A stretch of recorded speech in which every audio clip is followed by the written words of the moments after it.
Good evening, everybody. I'm Michael Schindhelm, the initiator of the lecture series Global Culture here at the University of the Arts in Zurich. I'm very glad to welcome tonight Bregtje van der Haak. She is a filmmaker and journalist from Holland, based in Amsterdam. Bregtje deals with, I would say, often peculiar, obscure, intriguing, particular phenomena of contemporary human life, and is particularly known for films she made, for example, about the life of women in the fundamentalist society of Saudi Arabia, about, she followed Rem Koolhaas to Nigeria's metropolis, Lagos, where he explored the urban condition in a total absence of public service. She did a very important project about the Genome Project, which has been released only last year. Tonight, we bear witness to a world premiere, so to say. It's a film which hasn't been screened yet before. The title is TechMan. TechMan somehow neatly connects with the previous lecture we heard 4 weeks ago by Carlo Ratti, who dealt with big data processing collected by mobile phones for researching the urban condition in real time. TechMan, the film today, I would call a research project which tries to depict the maybe subtle change and transformation of our notion how we deal with technology, or a certain type of communication technology in particular, and at the same time the very unsubtle claim of some techno-gurus announcing the face of a new cyber world where the human and the machine will very soon merge into a kind of robotic existence. So I would like to welcome you to say a few words to us before the screening. In your film, there are certain question marks put. I'm very glad that we have an opportunity after the screening to try to give some answers to those question marks and also to get into a conversation with our audience. Bregtje, I would like to hand over to you.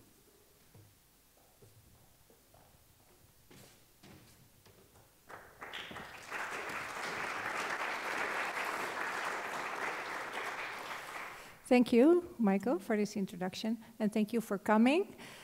I would like to say before just very briefly something about the context in which this film was made, and something very briefly about how I look at science.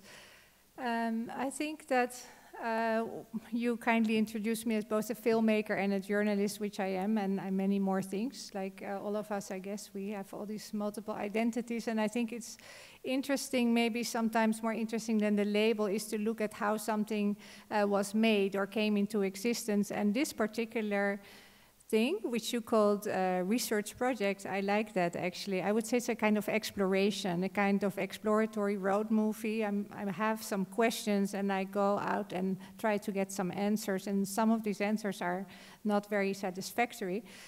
And this was made not as an independent film. Sometimes I do that as well. It depends on the subject. But this was made in the context of the VPRO Backlight series. VPRO is a public broadcaster in the Netherlands that still exists. Everywhere public broadcasting is under pressure and having budget cuts. But we still have maintained over the years this kind of collective of filmmakers that are looking at the world and reporting not on current affairs, which is a very common title used in journalism to trade programming. Also, they have a label, it's current affairs. We look at future affairs. we try to look at the present and find traces of the future in it.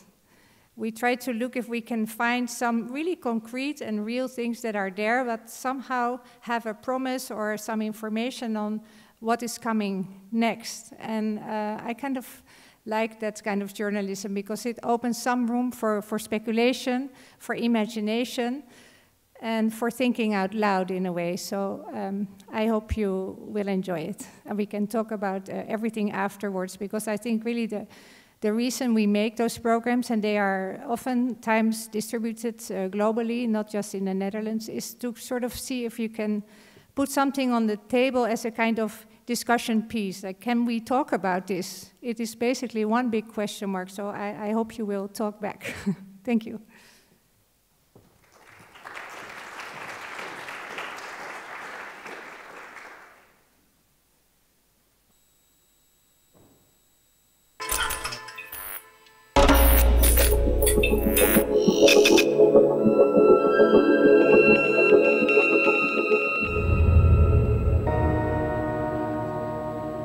We spend more time looking at our screens than we look around us. And where are we while we're doing it? In a place between reality and virtuality. To many children, the world on their screens has already become more real than reality. Technology and man seem to be becoming more and more intertwined. And a new range of gadgets is becoming even more physically intimate. It is oriented directly towards our senses. Such as Google Glass, the new smartphone and camera on the retina, adding another layer to reality. Where are we heading? Will intelligent technology take over more and more of our tasks? Or will we ourselves become machines? One thing is for certain, man will not remain unchanged. Is TechMan coming our way? We have to really get over this idea of like a state of nature that we have somehow got away from in the past 20 years because we have the internet. Je kunt straks vanaf je gezichtspunt, je eigen focuspunt, kun je direct live uitzendingen maken. En dus het is en intiem bij mij en intiem bij de ander. 20 years ago, even 10 years ago, there was this sense of cyber reality and then the real world. That's two distinct things. Now I think people have more or less stopped maintaining that distinction. This is Backlight. Welcome to TechMan. Oh boy.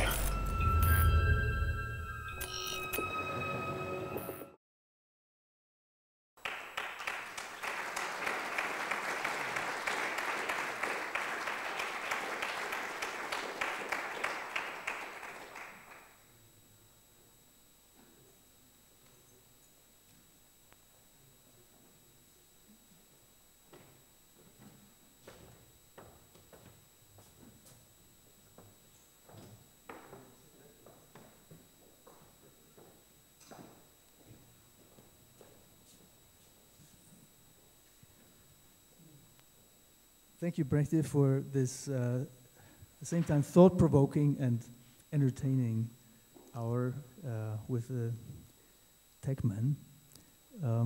Just to be sure in the beginning, that's not a research in a natural scientific way. You have not tried to find out what's the real status of the human brain project, for example, or similar kind of efforts being currently made to understand what is the brain about and how it functions and how it could be replicated. So I rather see it as a psychological exploration on a certain phenomena which somehow touches upon maybe something what we call Zeitgeist, also in Globish today. And I would like to rather start with this, because I don't want to belittle the claims or maybe dreams or imaginations of people who see that technology may enhance in one or the other way our being. And I think your movie is more about this. But how serious is this, and is it something what you believe will actually grow into a kind of larger movement or a kind of overarching idea of what is important in our current society and in the near future for us and our relationship to technology? Well, first of all, it's true. I wasn't trying to get the last update on the status of science research or brain research, but what I am interested in is this kind of culture from which science emerged, and the culture of scientists. And it seems to me that many things that were around for a long time in the labs in the past 10 years are now sort of on the verge, on the threshold of coming into society. Google Glass is one example. I mean, artists or filmmakers like Steve Mann in Toronto, they were experimenting with these cameras that are on your face or in your body for a long time already. And Donna Haraway, the cyber theorist, she spoke about it. But now it's sort of in a different phase where it's going to be actually available on the market as a consumer gadget, and where we are being confronted with a lot of marketing that is saying, oh, it's seamless, it's wonderful, it's perfect, it's touch, it's swipe, it's this and that. And I think it's important to, at that moment in time, also look at the sort of reality behind the marketing, but also the reality behind the fundamental scientist approach to things, because many of these things may work in the lab, but they may not work in society. And with medication, you have to do lots and lots of years of testing before you can release a new medication on the market. But with all these gadgets, they just come to us and we see what happens later. And so I think that's why I was interested in having a look at this in this particular way. I was therefore wondering why you did not ask the question, maybe you asked and didn't get an answer, what people expect would happen if everybody wears Google Glass? Yes, I did ask, and actually Leon Virta at Oxford, he is answering it in his way. One other thing he said that's not in the film but that really struck me is that he said, of course, your Google Glass will be filled with advertising because, you know, it's just the new screen, and the new screen is always for new advertising. So I thought that was a very interesting thing. But people like Bostrom or people who are working on the development of these technologies, they are not thinking about what will happen or not even necessarily how it will be used. I mean, the philosopher you have widely broadcasted is really an extraordinary man, I must say, a thinker. It just came to my mind watching this movie that one of the initiators of the Human Brain Project has recently been quoted by saying that the human brain consists of 9 billion neurons, and we are currently able to record a couple of hundreds of their electrical capacity, several hundreds of 9 billion. So in other words, the idea of a superintelligence superseding the capacity of the human brain seems to be extremely far. And therefore, I can see that in your movie there are very different layers. There is somebody like this almost romantic dreamer who writes poems and paints also paintings. Obviously is not very happy with that, as you can see in the way how he puts it. And has a great vision about the human nature and future being combined with a supercomputer or a roboter. But there are other people in your movie, like for example these students. And when I look at these students, I feel somehow reminded on the movement of Dada. I see them actually playing with machines, experimenting with their body and their relationship to devices, instruments, in a similar way like Dada. Dada was itself a reaction to an overwhelming social experience, which was the war, the First World War. Do you imagine that this kind of almost obsessive, but at the same time playful, dealing with devices and instruments we observe today, not only, I think, at the Royal Academy of Arts, but probably also at this university here or anywhere else today in the young generation, has anything to do with a kind of a reaction to something which is almost overwhelming, and they somehow turned the table? Because this is what I felt sometimes, that it was not really, it was a play, it was a game. It was not necessarily serious about enhancing any kind of social relationship, but rather a statement as an artist. Well, I agree that it is, to me also it seemed Dadaesque sometimes in the way they were looking at it. I don't think it's a kind of anti-movement or a reaction against something. I think it's more a sort of integration of possibilities into your thinking and trying them out. I think that the other thing you said about the reaction against the war and all that, I don't see that. I do think that right now technology has a very different position in society than it had right after the First World War. It's not the same. I think it's not comparable. But I do think that students, people who are not paid by a big company and don't have to make a profit or don't have to publish in Nature or Science, can definitely add some very important experiences to technology. So I think it is very important that, for example, more than that as many people as possible learn how to code, for example. I was teaching in Hong Kong where we also met, and there was at the university everyone could program and write code. I was the only one who couldn't. So that was sort of painful, but I think that was very good that they know how to do that. And in Europe, it's not always the case. So I think it's very important to get over this idea that you're either for or against technology, but you see it just like the students at the Royal College of Art and probably here, it's yours to use. And the second thing I wanted to comment on is that you said something about solving problems with technology. It's a misunderstanding. It's not true that technology is driven by a desire to solve problems. I mean, scientists want to make discoveries and they are interested in kind of basic deep science, I think.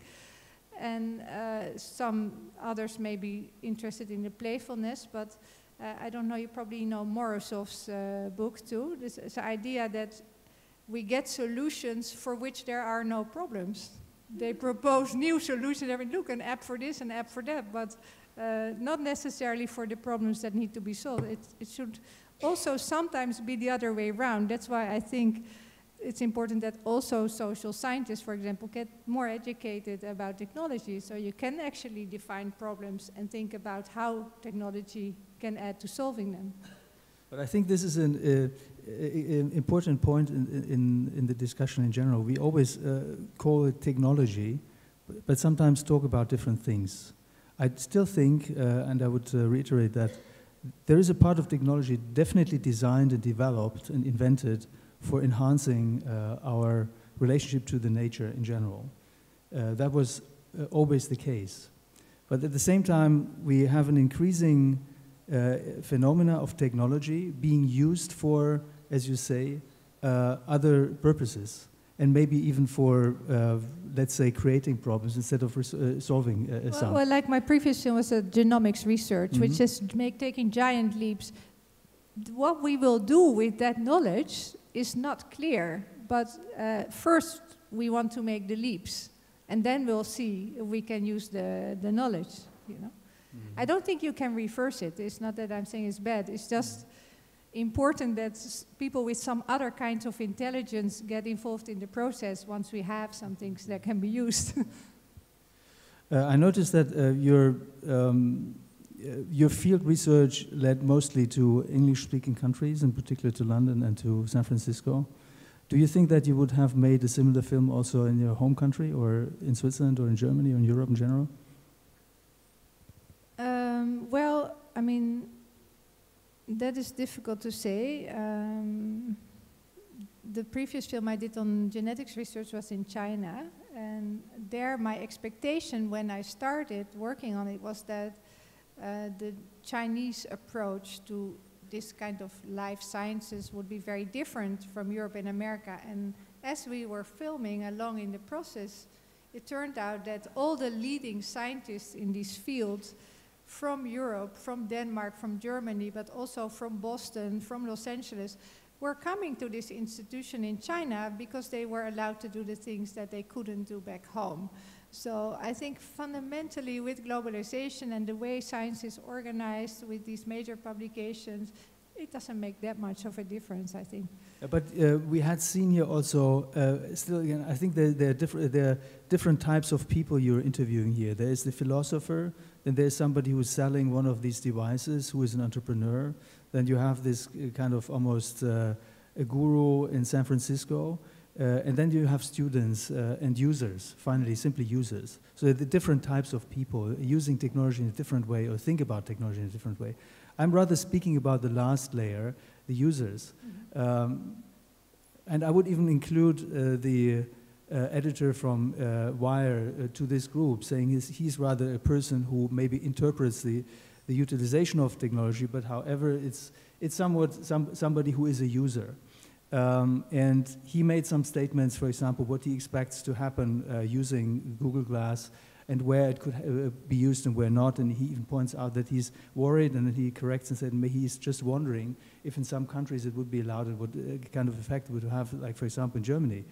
So that's why I was really thinking, also given the current debate about security and technology, do you think that there is a different kind of, I would almost say, optimism or naivety or interest in technology in some countries in comparison to others? Yes, that I think so. I think particularly Europe has a sort of, well, if I can generalize, if I compared my students in Hong Kong to my colleagues in the Netherlands and my other experiences in France, I definitely think that Europe has fearful, somewhat worried, basic attitude towards new technologies. A sort of, or you may say maybe in a more positive way, a critical attitude, or wants to judge first and then maybe embrace it. Whereas definitely in Asia, I think is the other way around. First embrace it and worry later if maybe the battery runs out, then you have a problem. I think that is something that struck me very much in Hong Kong, actually. And that's a pity, I think. I think it's a pity that, in a way, it would be beautiful if we could also embrace technology and keep the critical attitude. But at the same time, take it apart, turn it around. That, I think, would be better. But you spoke about your colleagues, and maybe your colleagues are not the same generation. You think that the young generation of the 20+ here in Europe do not embrace technology the same way they do it in Asia? No, not the same way. No. Mm-hmm. But they embrace it.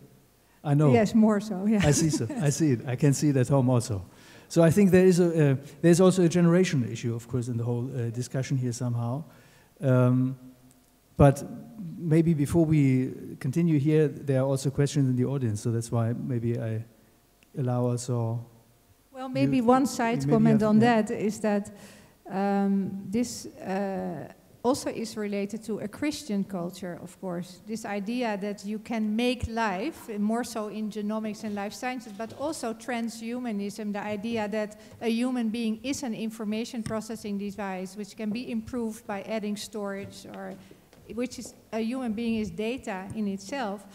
That's an idea that doesn't go over very well with the idea that God is the exclusive creator.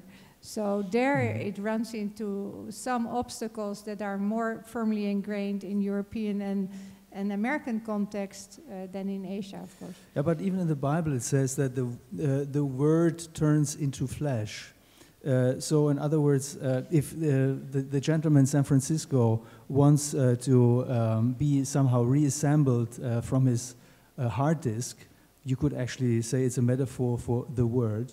It's actually not so far. I was thinking this very Christian in some way even, to imagine that there is an afterlife based on a word, or in this case, a storage. So that's why I found it, of course, very religious, but I didn't find it completely alien to Christian thinking. But maybe you have also comments or questions, please. Oh, come on.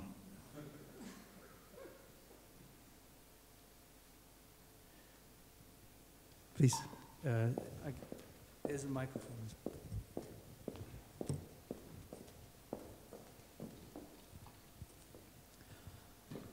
First of all, thank you very much for that thought-provoking input into my life, at least. I think it's quite important that there's people who are doing things like what you're doing, as it's really provoking some thoughts. And while I was watching it, I was missing a part of it, actually, because you've been capturing actually the capturing of the data, like input, like recording, filming. And I was missing actually the output part, though we know actually technology nowadays is actually that you actually can bring it back in ways which we don't use it in everyday life, like bodysuits, to get the experience like this guy, this retired guy.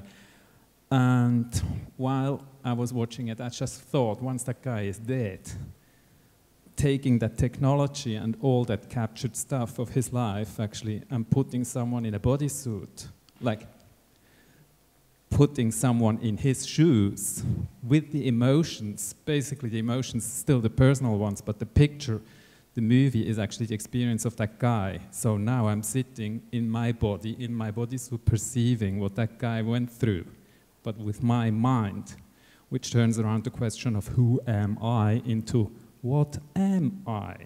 So that's why I just was missing this playing it back, because this will complete the whole thing, in my opinion. But it's really, it takes me to a point like the Asians, they embrace it as in Asia there is the yin and yang consciousness. That's why it's not critical, because it's like, you know, there is a yin and there is a yang. Everything has two sides, whereas in our Western way of looking at it, it's like, yeah, you're positive, you're progressive and whatever, and you're negative and you're critical. So we have a different way of looking at it. That's why it, in my opinion, is perceived like that. But in Asia, they know there is another side to it, because this is part of their way of living. And this has another side which can be very dark. When I'm linking it up to things I've seen like at Scientifica, what the research is going on right now. And something that struck me quite while watching this is last week I saw a report on research about a pill which actually purges the memory. So this is capturing anything to protect Alzheimer's, forgetfulness and whatever. And there's actually at the same time pills developed to actually purge the memory. Because the idea, what they want to use it for, is actually you have post-traumatic syndromes in women being raped in war scenarios, whatever. So a pill for that would be gold. But at the same time, you have this developing at the same time. So now you can see my yin and yang, where I'm coming from. So our time is actually going in all directions. And yeah, I find it quite interesting. And this is really bringing things together in my mind, at least. Well, I could maybe say that one reason I was initially interested in Google Glass is that as a filmmaker, I had this sort of fantasy for a long time already, that I want to be able to film through my eyes. And also, in addition, that it would be beautiful if we were able to, as a documentary filmmaker, to film really the perspective of our characters, to see what they see, basically, to show that in a film, so that you can feel, when you watch the film, what it is like to be them. And I think the previous revolution in filmmaking was when the cameras became smaller and the sound was separate, so you can move freely in the scenes. So I always thought that the next step should be that you can look through somebody else's eyes and be in their shoes. So in that sense, I think there are also some very interesting and optimistic possibilities for actual very deep new psychological barriers that we can cross.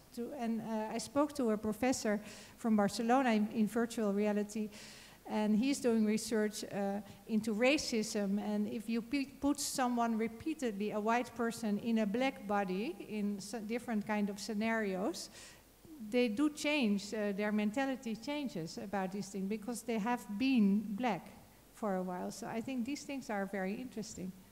But also dangerous at the same time. That's why I agree what you say, that in some way it's really interesting to see the difference, how easily we go over disseminating communication technology in comparison with pharmaceuticals, for example. Because of course what you now describe has a lot to do with the possibilities and maybe also challenges of being able to change your identity temporarily to some extent.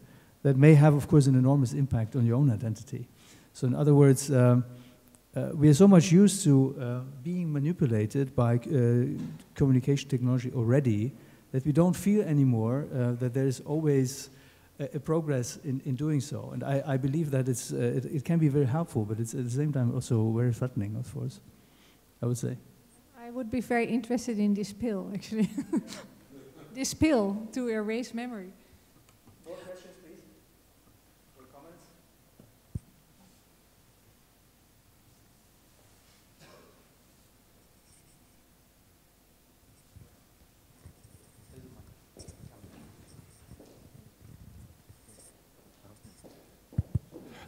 Was that a coincidence that the thinkers were in Oxford and the users in the US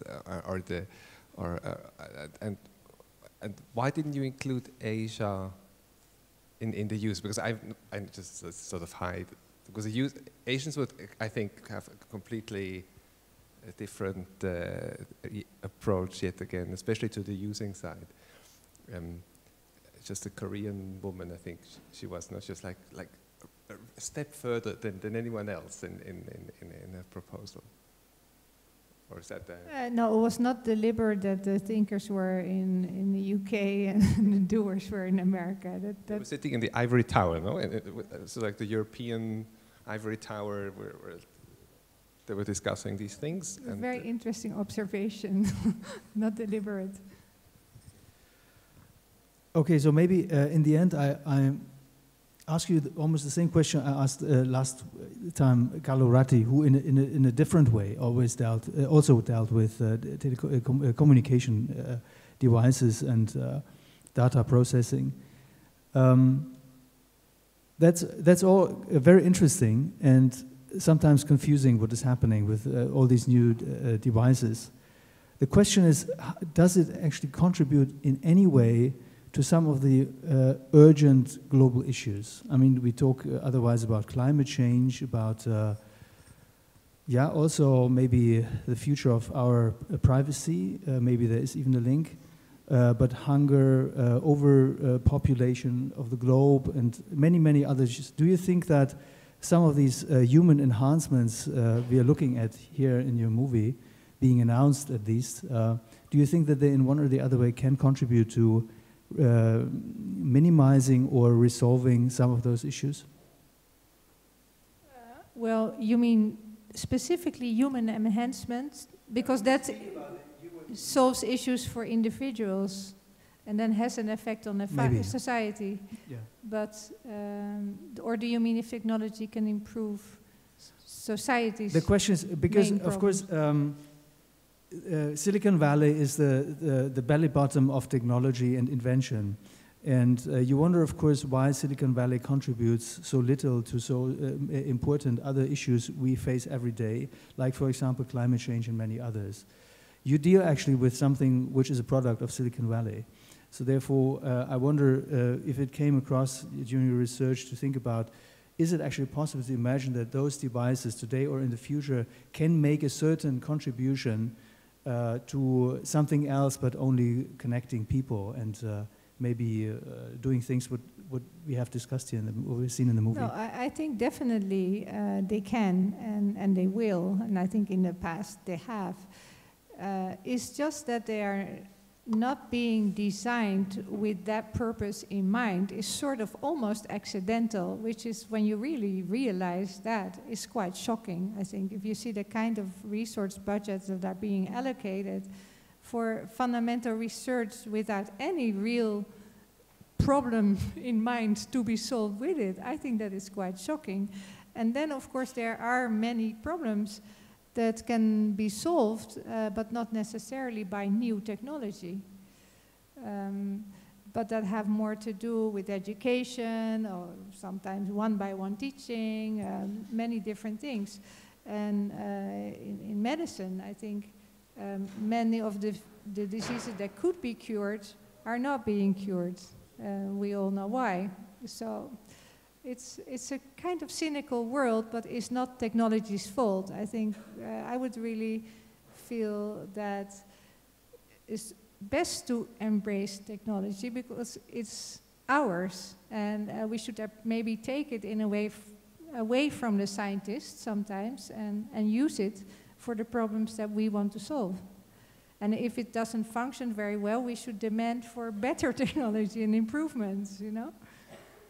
But this, I mean, there was a time when scientists were funded by governments, and it was a public effort to find something out, maybe for the better of the society. Today, scientists are often funded by multinational companies who have a purpose for funding them because they want to have a product to be sold later, which is called technology. So in other words, the technology is not the same technology. The technology here is a product, a commercial product, which not necessarily is in the need of the public domain.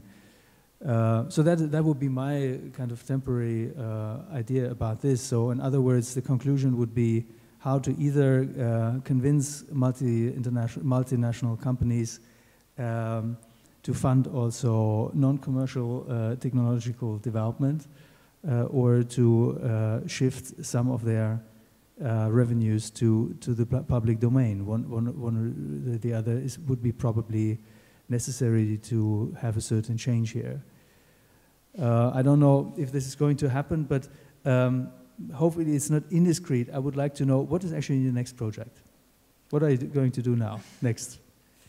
Well, I'm working on two digital projects, actually. One is about sort of explosion of creativity in journalism and new tools for technology, new tools for journalism, new technological tools.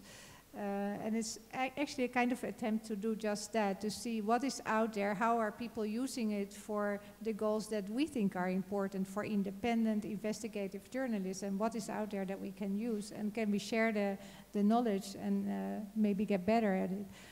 And then the other one is a kind of sequel to this, is more about virtual reality. And this idea of being in another body and the merger of reality and virtual spheres and where it's taking us. The very last question, you said in the beginning, yes, I'm a filmmaker and I'm a journalist, but I'm also other things like all of us or many of us here. Now you said that you're exploring also an explosion of new expressions in journalism. What does it mean? How do you see your profession changing? And what does, we are here in an art school with actually journalists being also taught here.